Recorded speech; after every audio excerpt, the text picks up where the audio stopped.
আর কত যুদ্ধ, আর কত তর্ক, আর কত বিতর্ক, আর কত ছোট করা।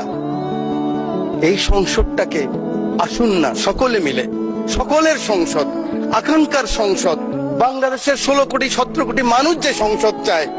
আমি এখানে যত কথাই বলি, আমি মনে করি আপনাকে ঘায়েল করেছি, আপনি মনে করেন আমাকে ঘায়েল করেছেন, কিন্তু বাংলার কৃষক, বাংলার শ্রমিক, বাংলার জেলে সে কিন্তু বোঝে আমার কথা সঠিক না আপনার কথা সঠিক।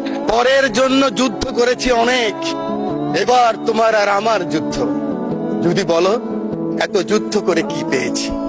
তিউনিসিয়ায় পেয়েছি জয়, উগান্ডায় পেয়েছি জনগণের ভালোবাসা, আর প্রতিবেশী বার্মায় পেলাম ঘরে ফেরার তাগাদা। আমি যেন সেই বাতিওয়ালা যে পত্ত পত্ত রাস্তায় বাতি জ্বালিয়ে ফিরি, অথচ যার নিজের ঘরে জমে থাকে দুঃস্ব অন্ধকার। এই অন্ধকার আমরা কাটাতে চাই, এই অমনুষ্য থেকে বের হতে চাই।